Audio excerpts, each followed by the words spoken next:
Good evening, council. We'll call the meeting to order. Rebecca, would you please call the roll? Flournoy. Hallie. Yes. Anderson. Yes. Gandy. Yes. Thompson. Yes. Hamilton. Here. Okay, thank you. Council, any changes or additions to this evening's agenda? I had that addition. We did have one addition by Rebecca. It's a resolution that we will include in the business that we'll be doing regarding the Urban Renewal District and the TIF. So that is, I think. It's listed on the So agenda. it is on your, it is a link on your agenda right now, but we're just calling attention to that in case you printed out something that was submitted last Friday. Then we'll move to our consent agenda where we have approval of minutes from the May 29th council meeting. We have approval of the June 1st payroll of $117,233.77. Approval of the May finance report. We have approval of a park use permit for the First Presbyterian Jazz Worship Service. We have a resolution of employment for the street department, for Park and Rec, and a promotion in the fire department, and approval of liquor licenses for Localized Store, Shokai, Hideaway Pub. We have approval of claims in the amount of $1,430,616.85, of which there is one large expenditure to PKG Contracting for the wastewater treatment plant of $854,515.01. Any questions regarding those consent agenda items? Not, entertain a motion to approve. So moved. Moved by Thompson. Second. Second by Hamilton. Please call the roll. Thompson. Yes. Hamilton. Yes. Anderson. Yes. Gandy. Yes. Hallie. Yes. Okay, thank you.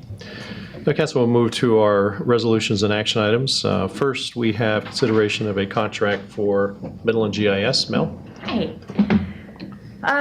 So back at budget time, we were discussing developing a GIS mapping program. The utility department heads and I we talked to several companies, but we got proposals from 2 different companies. And between those 2 companies, it boiled down to the fact that Midland had the ability to include elevations with their data collection. And that's the main purpose of doing it, especially for the sewer department. Additionally, Midland provided us a very good price on converting our existing maps and putting them on the system so that we can get up and running with all of the departments, even though the accuracy level, like on the water department, won't be as accurate until we do further data collection. So it'll get us up and running and get it started, make sure that this program is working for us. The contract that you have in front of you is for $79,535, of which $66,500 or $66,435 is for the sanitary sewer collection and inspections. $6,500 is for the CAD conversions.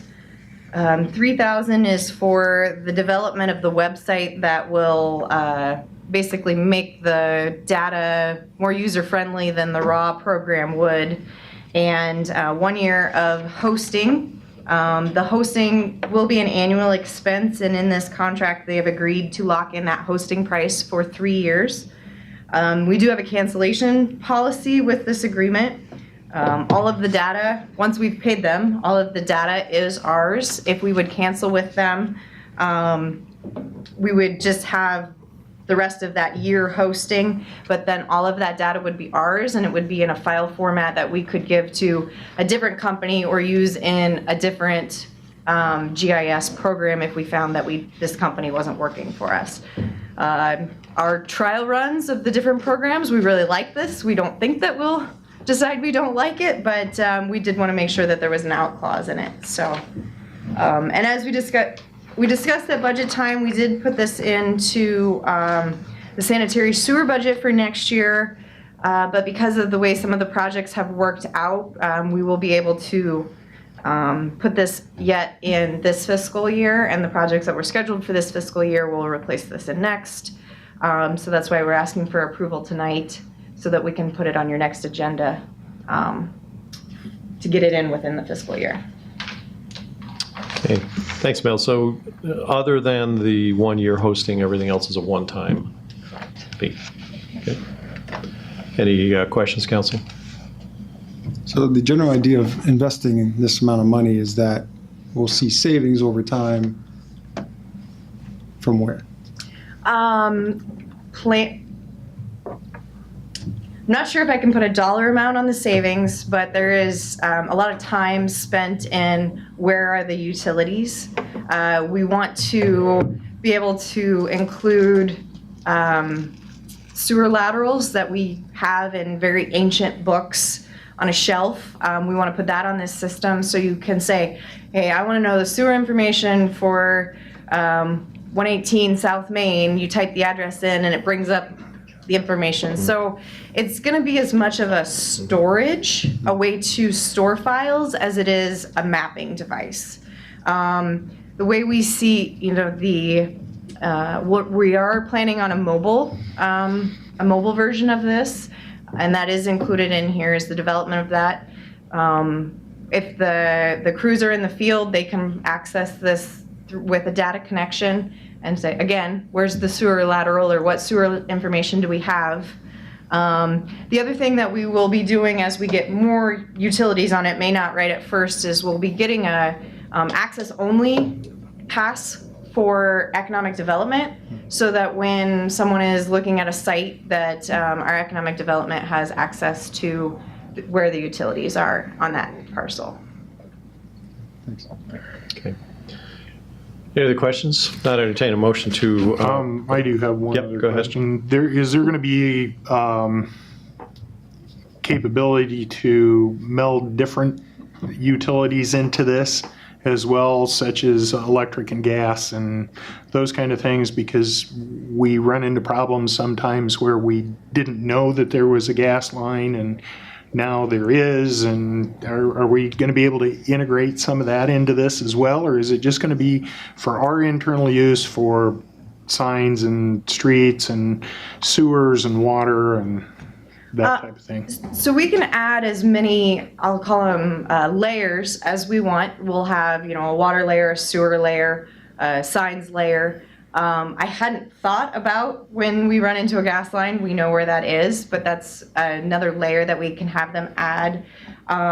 What we do, once the system is set up, and we change our mind later that we want to add something that we didn't have in there, they do have an hourly cost for us. Their proposals have been very reasonable. So we will certainly look at putting an electric and a gas layer now, but if we would decide in the future that we want to do anything like that, it's just adding another layer on there. Well, I would guess that the utility already has theirs laid out in GIS too. It's a matter of whether their information would interface with this program and you could import it. That's potentially too, without Yeah, them having to that's go kind through of what I was Yeah. asking, but in a fumbling way. Yeah, and I do know So that does it have the capacity to I would think the answer is at integrate? some point, yes. Yeah. Okay. my biggest concern right now is the utility companies are not keen to share that information, given the liability if we would use it, or how it would be used. So we'll work through that. I'll definitely keep having those other utilities, non-city owned utilities, put on there as well, and how we can integrate that. It's a shapefile basis system, so anything that's done in a pretty much standard ArcGIS programming, we'll be able to integrate with this. We'll be able to, we need to talk with the county more, but being able to pull the parcel data from the county. So as long as it's an ArcGIS based mapping system, it'll correspond with this. Okay. Great, thanks, Phil. So entertain a motion to approve the contract. Move to. Moved by Thompson, second by Hamilton. Any other discussion? Not all those in favor signify by saying aye. Aye. All those opposed, the same sign. Okay, Thank you. thanks. Okay, next, council, we have an application for tax abatement. This is for Terry and Phyllis Adrian at 602 South Fifth Street in the amount of $175,000 residential structure. would entertain a motion to approve the residential tax abatement. Again, can we have it explained that it isn't abating the entire $174,000? Sure, it's up to $75,000. Up to $75,000 is all, and that's over a 5-year period of time, 3-year? 3-year. 3-year period of time. So I would move that we approve it. Okay. Moved by Hamilton to approve the application. Second. Second by Gandy. Discussion. All those in favor signify by saying aye. Aye. All those opposed, the same sign. Thank you. This council will move to our budget amendment. This is a public hearing, so we'll open the public hearing at this time. The budget amendment reflects an additional revenue. This is the $750,000 in bonds that we recently sold, so that which will be coming in this fiscal year, and then also TIF revenues from Lincoln, Campus Village. pardon me, from North Campus Village of $13,000. So you'll see the total there of $763,000 is what is being amended to our budget on the state budget form. Any questions or discussion from the public at this time? Now we'll close the public hearing, and any questions, council, on the action? Not, entertain a motion to approve. So moved. Moved by Anderson, second by Thompson. Please call the roll. Anderson? Yes. Thompson? Yes. Gandy? Yes. Hamilton? Yes. Hallie? Yes. Okay, thank you. Next, we have a review of our sanitary sewer Step 2 funding. Mel?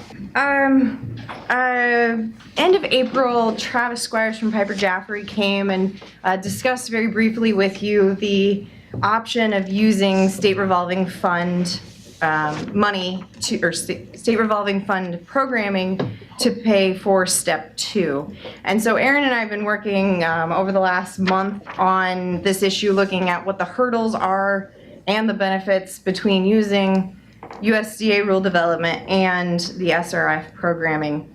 Aaron, jump in here anytime.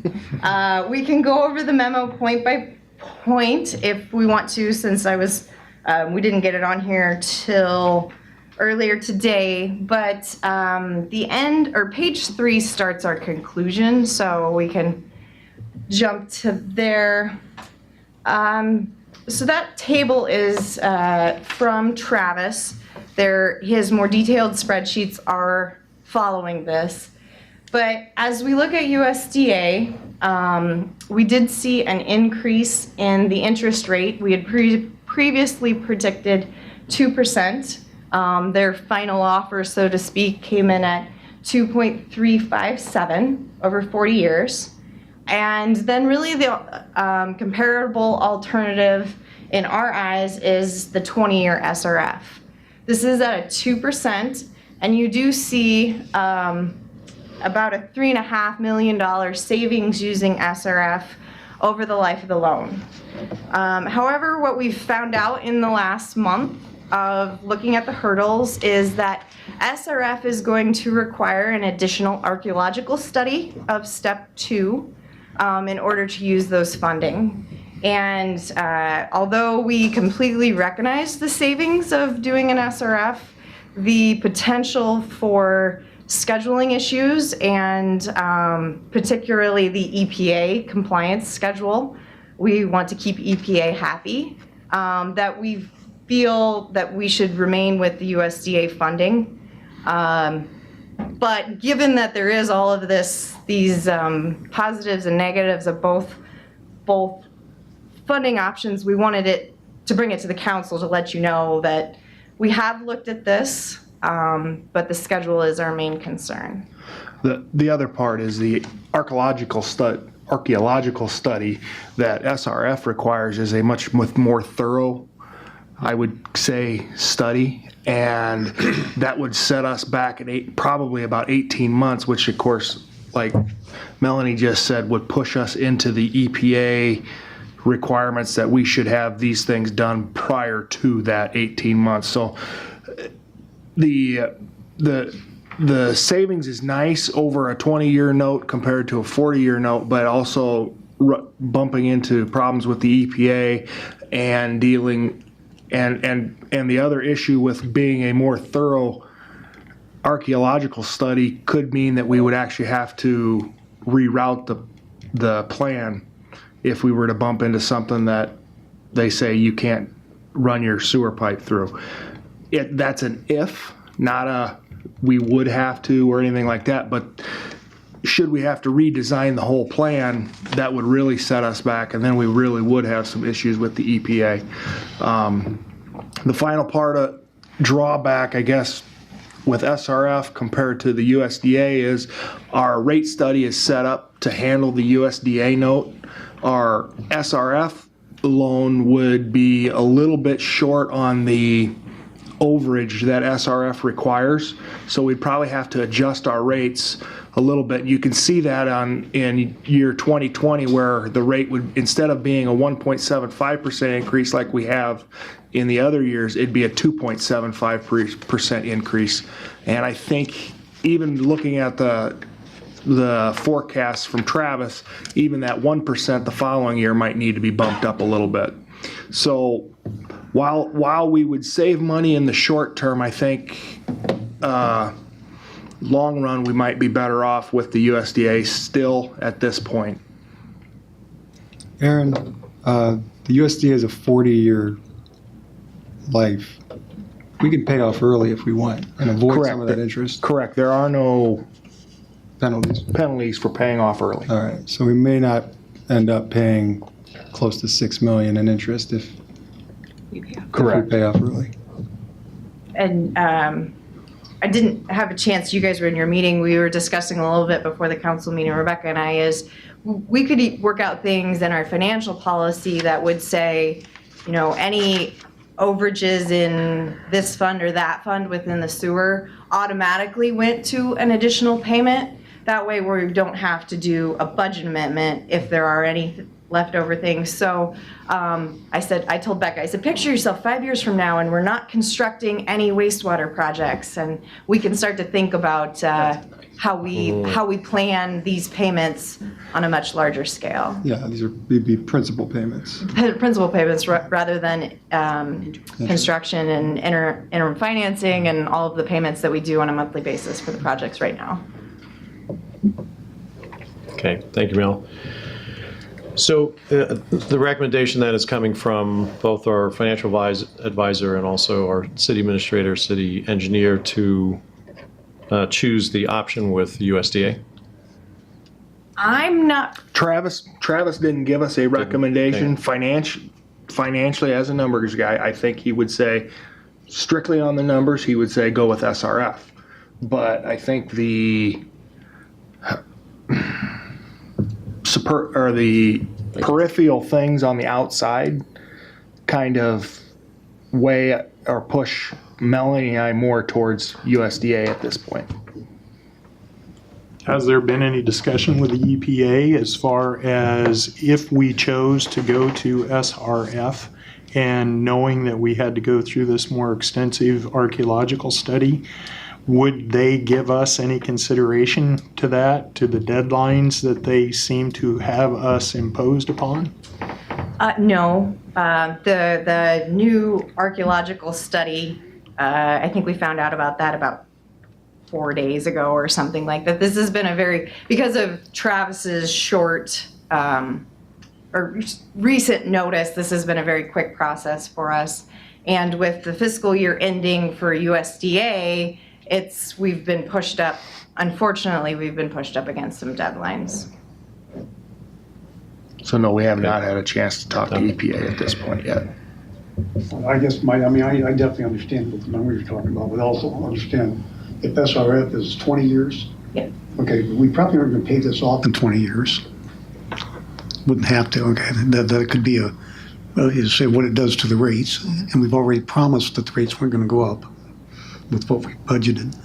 Plus that, and I don't mean this wrong, there's some environment, but what if we find some long forgotten snail that's out there that all of a sudden requires us to reroute this thing 2 miles some direction or another? You understand what we're saying. Yeah, you get it. I mean, Yeah. for that kind of thing, and it already pushed the project back another 18 months. So you're talking more interest cost initially, just to get it going. You know, do the USDA and get it over with. I mean, Is that a motion? yes. I'll second. Motion by Thompson, second by Anderson. Any other questions or discussion? Not, please call the roll. Thompson. Yes. Anderson. Yes. Hallie. Yes. Hamilton. Yes. Gandy. Yes. Okay, thank you. Sure, you'll be happy. Next, council will move to approval of plans and specifications for the engineering on the East Adams Avenue Phase 2. Stephen, are you going to tell us what's involved in this project? I'll do my best. I'm filling in for a couple people here tonight. So this is Adams Avenue. We've been calling it Phase 2. So this extends from I believe it's the western edge of the existing project west to D Street. And the project specifications call for the project to be constructed in 2 stages. That way the road will never be entirely closed off. It'll be one half and then the other half. Right now the schedule is set up for bids to be due at 11 a.m. on June 21st. Which puts you in line for considering an award for the contract at your June 25th council meeting.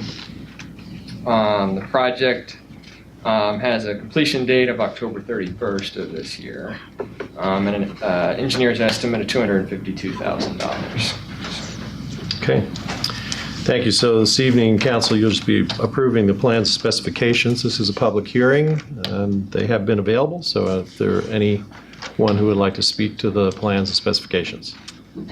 Now, we'll close the public hearing and ask for a motion to approve the plans and specifications. Move to approve. Moved by Hamilton. Second. Second by Gandy. All those in favor signify by saying aye. Aye. All those opposed, the same sign. Okay, May I ask a quick question? sure. Do you guys know, are we going to bump into the same Alliant line that we did on the other end of the street? When we bumped into it the first time, we told Alliant that a second phase is scheduled and they moved it all at the same time. And they are currently moving the poles this week, so they are prepared for this next phase. So no delays. No delay this time. I'm not promising that. I'm just saying we're more prepared than the Okay. last time, yes. Can't predict the weather. Okay. No. I was just- Council, we are going to I know. move into several items here that relate to our urban renewal project and the development of Lincoln Avenue. These are all actions that we need to take to have record of everything that's within the urban renewal district, the revenues that will be coming out of that and designated for payment, and then also the development agreements. So we'll take these one by one. The first one, again, this is public hearing on the amendment number 2 to Highway 134 bypass urban renewal plan. And if we can get a map open there, it's contiguous to what we have already approved in Amendment 1. It is specifically the area where this development, this new Court Street development is going to go. So that's essentially what we're approving. It's probably in that next one. Yes. That's where it's There at the you go. bottom of that. Yeah. So that's that square, and again, that is contiguous to the other urban renewal area which surrounds it to the south and also across the street to the west. But that is the area that we will be approving for the amendment to the district that exists right now. So this, Yeah, it's Taking a it out. removal. pardon me? We're removing it from the district. Removing it from the district? Yes. Okay, explain that. This is a commercial TIF district. that used American and Pilot Grove to help pay for Lincoln, for the construction of Lincoln. This parcel was originally included in that commercial TIF district. Now we want to add that parcel to the residential TIF district. Residential. That will be paying for Court Street. So we're removing it from one to add it to the next one on your next resolution, or further on the agenda. Okay, so our first action then will be to remove. So public hearing is open at this time on this action. Is there any comment? Okay, we'll close the public hearing, and then we'll move to the resolution to remove the section from the commercial urban renewal district amendment 2. So moved. Moved by Thompson, Second. second by Hamilton. Any discussion? Not all those in favor signify by saying aye. Aye. All those opposed, the same sign? Okay. Thank you. Okay. Next, council will be putting in place through ordinance, this will be your first reading, which is a special fund for the TIF collection in this area. You are approving the fund and the collection. So entertaining a motion to, well, actually, this is by ordinance, so we'll open public hearing on the first reading of the ordinance and ask if there's any public comment. Not seeing any, we'll close the public hearing and ask for a motion to approve the first reading. Move to approve. Moved by Hamilton, second by Gandy. Any discussion? Not all those in favor signify by saying aye. Aye. All those opposed, the same sign? Okay. Thank you. Okay, so then we move to amendment number 1. This is to the Lincoln Avenue. Mel, can you give us clarification on what we're approving here? So what is being added with this is basically phase 2 of the Lincoln Court subdivision. It's the parcels on both sides of proposed South Court Street, as it includes the right-of-way to South Court Street, but there's no increment off of that. But it's the stuff north of Lincoln up to the extension of Libertyville Road. Okay. So the amendment is an addition, not a subtraction. Yes, This time? yes. Okay. Just to keep it basic. All right, thank you. So we'll open the public hearing on the proposed amendment number 1. As if there's any public comment. Seeing none, we'll close the public hearing and we'll move to consideration of the resolution, which is adopting amendment number 1 to the Lincoln Avenue Urban Renewal Plan. Move to approve. Moved by Anderson, Second. second by Gandy. Any discussion? All those in favor signify by saying aye. Aye. All those opposed, the same sign? Thank you. And then we'll move up one, and that resolution is the next resolution is approving and authorizing the execution of agreement between the city, the county, school district, approving the extension and division of tax revenue in the Lincoln Avenue urban renewal area. Anything to add to that? Yeah. Yeah, what this resolution is doing is we, in order to add the extra 5 years or to make this a 15-year TIF area, we had to go to the county and to the school board to request the extra 5 years to make this financially work. So both the school board and the Board of Supervisors were supportive of it at this time, and we were able to make this work out with our developers agreement also. So this turned out to be a good community effort with this. Okay, thanks, Aaron. So then I entertain a motion to approve the resolution on the agreement. So moved. Moved by Thompson, Second. second by Anderson. Any discussion? Not, please call the roll. Thompson. Yes. Anderson. Yes. Hallie. Yes. Hamilton. Yes. Gandy. Yes. Thank you. Next, Council, Aaron, if I'll have you take this one, we'll move into the approval of the development agreement with Neighborhood Builders. Yeah, again, with the extension of the TIF district, we were able to come to an agreement that they would be able to meet the assessed value requirements to make this financially work, so that we would be putting in the street, the water, the sewer, storm sewer in for this project, and then we would be rebating ourselves essentially through the TIF increment and paying for the $250,000 of infrastructure that we're putting in. Okay. Thanks. Any question for Aaron on the agreement? Okay. This is a public hearing on the matter of the development agreement. I open the public hearing at this time and ask if there's any public comment. Okay. All right, not seeing any, we'll close the public hearing and ask for approval of the resolution authorizing the execution of the development agreement.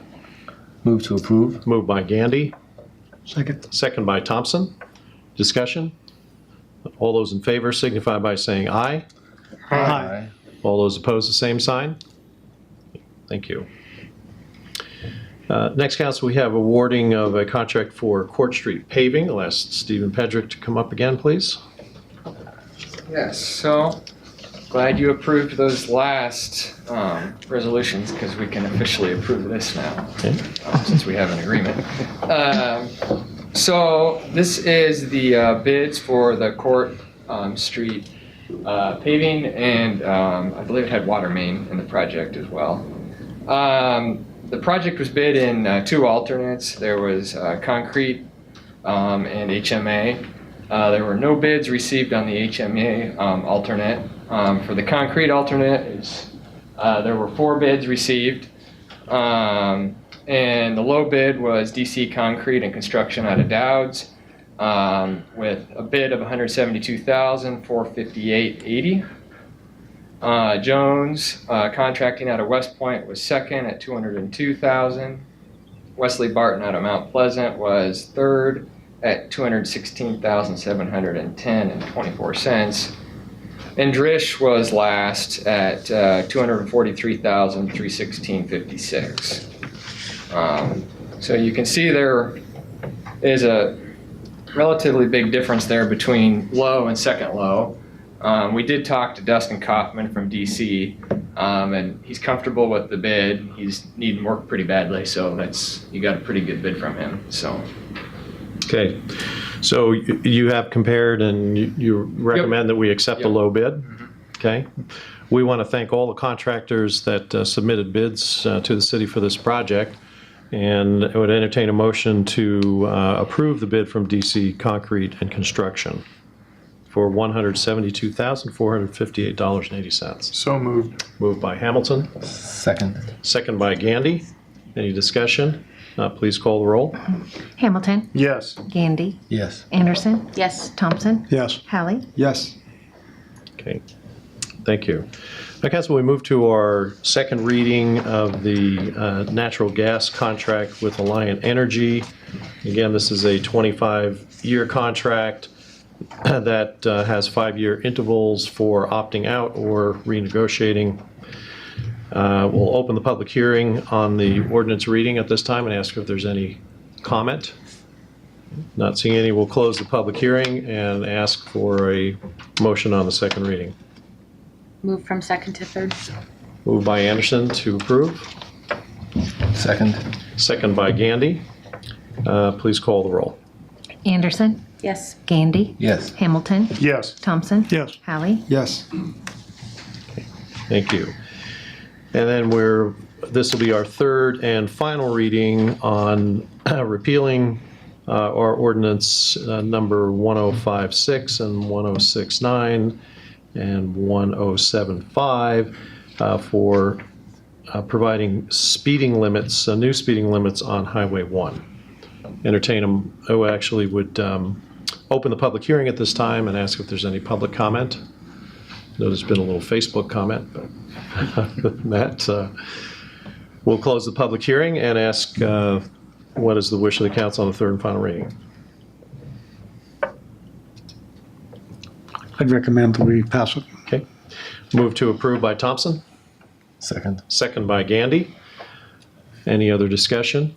Not all those in favor signify by saying aye. Aye. All those opposed, the same sign. Thank you. And I will abstain because of my employment with the Iowa Department of Transportation. Thank you, Darren. Council will move to committee and board reports, Economic Development Committee. We met prior to the council meeting this evening. We don't have anything to bring out of the committee to the council at this point in time, but we have asked the two people that are interested in the agreement that we discussed to bring back more information to the committee, and we will have another meeting coming up soon. Okay. Thank you. And then we'll move to our city administrator report, Downtown Exchange Program. Aaron? I would like kind of an exciting thing that happened here in the last couple weeks. The Iowa Economic Development Authority contacted the city to volunteer to be part of a downtown exchange program to work with the city of Muscatine, to where we would send a group of folks over to Muscatine to observe their community and write down some suggestions and give them suggestions. They actually have forms for us to fill out. But they would also do the same and reciprocate to us. And then the Iowa Economic Development Authority would then present those findings to us to how we can better our community that way. Absolutely no dollar cost to us other than to spend the time to drive over to Muscatine and see their community. So I think this is a really good opportunity for us to at least work with Iowa Economic Development Authority and see another community and see how they handle things. Aaron, do they have a timeline on this? Do they have any dates scheduled, or do you do that on your own? The Reciprocal. next July and August, we need to have our visit done. Okay. And then Who does our visit? We will pick a group of 6 folks that are interested in going. I thought I'd approach some of the FIDA board members and any council members that want to go. Let me know. Okay. Yeah, so we can discuss that. We should definitely have our CVB people as well, since they've had it done to them. Wow. A couple of years ago, they had visitors. Okay. Well, no, they do. They just, somebody else is going to come and judge your community. They may be ready for something like that. Now, and actually, they've been through the process and have studied a lot of the elements of professional downtowns and a lot of what we've learned through our wayfinding process. So there's already some valuable experience that some of our folks have already had. And hopefully we can help each other. That takes us to the end of our agenda in open session. We do have a matter in closed session to discuss, so I entertain a motion to go into closed session via the Iowa Code 21.5C. So moved. Moved by Anderson, Second. second by Hamilton. All those in favor signify by saying aye. Aye. All those opposed, the same sign. Okay. So we can clear the courtroom at your convenience, and we'll